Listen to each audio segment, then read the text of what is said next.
Information Security Risk Treatment, Clause 6.1.3 of ISO 27001:2013. Hi friends, I welcome you all in this exciting training session being conducted by TNB Academy. Today, in this session, we will discuss about Clause 6.1.3 of ISO 27001:2013, which talks about the information security risk treatment. So, let's get going and start our discussion. Let me explain you that what we will be covering in this chapter, coverage in the standard. In this session, we will discuss the last subclause of Clause 6.1 of ISO 27001:2013, that is subclause 6.1.3. We will be able to understand about the Organizational Information Security Risk Treatment Plan and the complete process of risk treatment, reference clause within standards or the other standards which can be useful for this chapter. If we talk about Clause 6.1.3 of ISO 27001:2013, then it takes reference from Annex A for the controls established for information security. Hence, we advise you to have a look and understanding of Annex A as well of ISO 27001:2013 for better understanding of Clause 6.1.3 requirements. External reference for the chapter.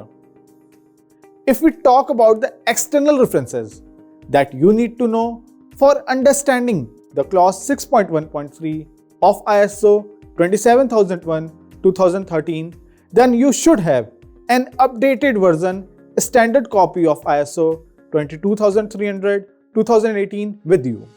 ISO 22300:2018 has definitions for several technical terminologies that are used under different clauses of ISO 27001:2018. Along with this, you need to have an updated version standard copy of ISO 31000:2009 as well, which talks about risk management principles and guidelines. So we suggest you that you should keep a copy of both the standards with you for your ready reference. Outcome of the chapter. At the end of this chapter, you will be able to understand what is a risk treatment plan, how an organization should formulate its risk treatment plan, how an organization determines controls that are needed for information security risk treatment, how it will eventually implement the risk treatment plan, what is the essential documentation required by the organization for Clause 6.1.3 of ISO 27001:2013. So let's begin our discussion with a brief introduction of Clause 6.1.3. Friends, before we move ahead and understand the basics of Clause 6.1.3 of ISO 27001:2013, let us first understand the term risk treatment. If we look at a basic definition of risk treatment in general, then it is a process of selecting and implementing of measures that modify, eradicate, nullify, or reduce risk within the organization.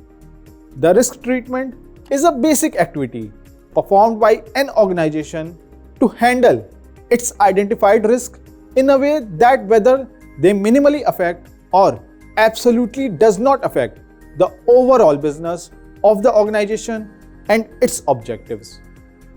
The common risk treatment measures can be avoiding risks, optimizing risks, transferring risks, retaining risks.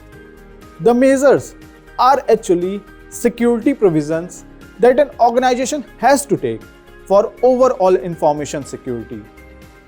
These measures can often be identified or taken from the organization's established information security management system.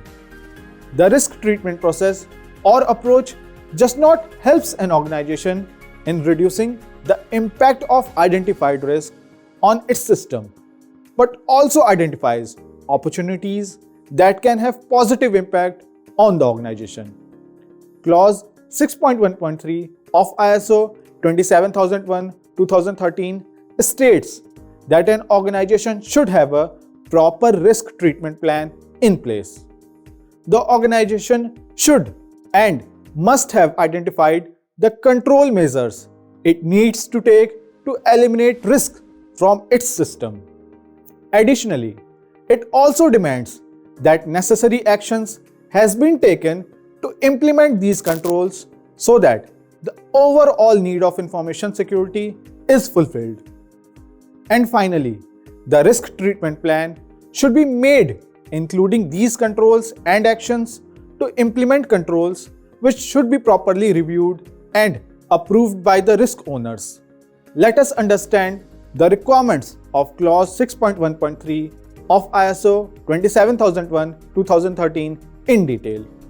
Requirement of the clause of the standard. The clause 6.1.3 of ISO 27001:2013 says that the organization shall define and apply an information security risk treatment process to 1. Select appropriate information security risk treatment options taking account of the risk assessment results. 2. Determine all controls that are necessary to implement the information security risk treatment options chosen. Important note: organizations can design controls as required or identify them from any source. Compare the controls determined in 6.1.3b above with those in Annex A and verify that no necessary controls have been omitted. Important note: Annex A contains a comprehensive list of control objectives and controls. Users of this international standard are directed to Annex A to ensure that no necessary controls are overlooked.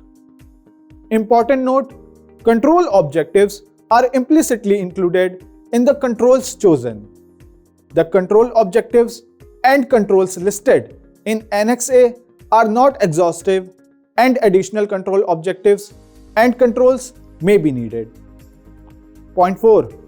Produce a statement of applicability that contains the necessary controls, see 6.1.3b and c, and justification for inclusions, whether they are implemented or not, and the justification for exclusion of controls from Annex A. 5. Formulate an information security risk treatment plan. And 6. Obtain risk owner's approval of the information security risk treatment plan and acceptance of the residual information security risk. The organization shall retain documented information about the information security risk treatment process. Important note 3. The information security risk assessment and treatment process in this international standard aligns with the principles and generic guidelines provided in ISO 31000. If we see the above requirements, then we can simply summarize them into below mentioned points. Point 1. The first step would be to decide the appropriate options for risk treatment. Risk treatment most common option can be avoiding the risk by deciding to not to start or continue with the activity that provides rise to the risk, or by removing the risk source. For example, closing an e-commerce portal. Second, taking additional risk or increasing risk so as to pursue a business opportunity. For example, opening an e-commerce portal. Third, modifying the risk by changing the likelihood. For example, reducing vulnerabilities or the results. Example, diversifying assets or both.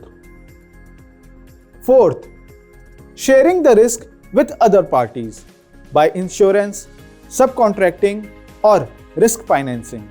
And fifth, retaining the risk supported the risk acceptance criteria or by informed decision. Example, maintaining the prevailing e-commerce portal because it is. Point 2. Identification of necessary controls that will be helpful in implementing the risk treatment options that has been chosen. These controls can be identified by the organization as a result of risk assessment process already in place, or they can be taken as a reference from any other source. The third step would be developing a statement of applicability. The statement of applicability, or commonly known as SOA, is a document that is the main link between risk assessment and risk treatment within an enterprise or an organization. It is a document that provides an overview of the information security implementation.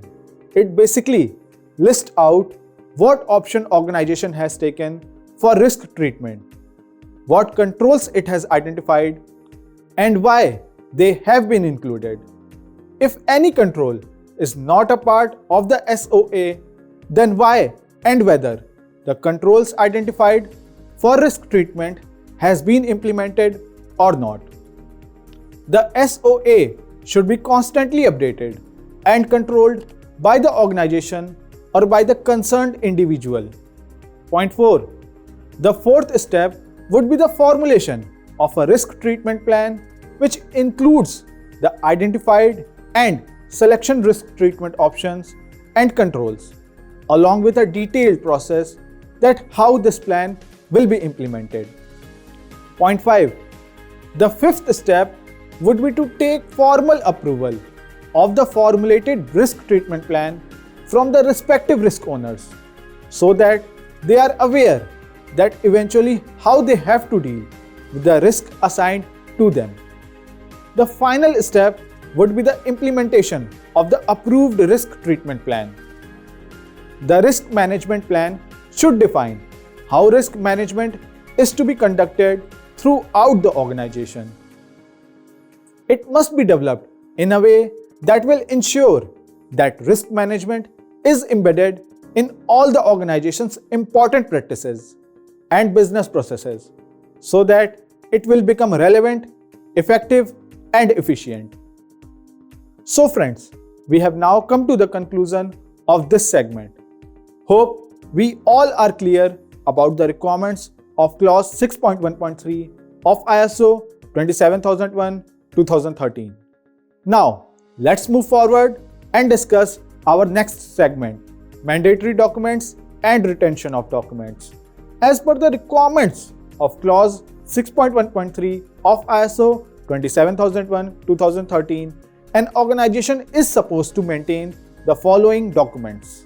First document, risk treatment plan document that has been formally approved by the risk owners. Second document, a statement of applicability. Practice writing non-conformity under this clause 6.1.3. Now, let us understand how to write non-conformity for clause 6.1.3. It can be understood through an example of sample NC given in AFAR, Audit Findings Action Report 15.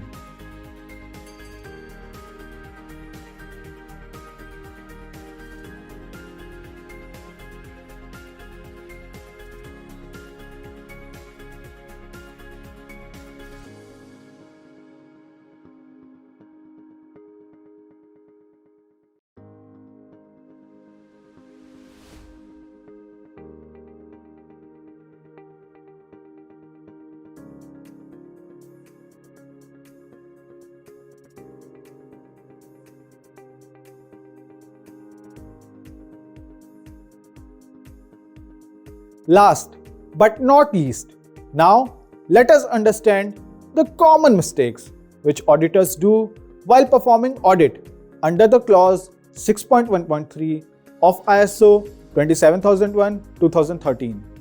First mistake, auditors ask irrelevant questions for the organization which does not relate with the organization to be audited. Second mistake, sometimes auditors start thinking for the option, while auditor need to understand the client process and to decide if the client can achieve the result of the MSS through their own process. Third mistake, auditors start consulting activities. Fourth mistake, auditors start expecting document and records in clause where this may not be mandatory to comment. Fifth mistake, auditors asking for FSSAI license and registration, asking for the GST registration, asking for the ROC registration, asking for the commencement of business certificate, asking of PF ESI registration certificate, which may not be relevant considering the nature of business organization is performing. Dear friends, we have now come to the conclusion of this training session.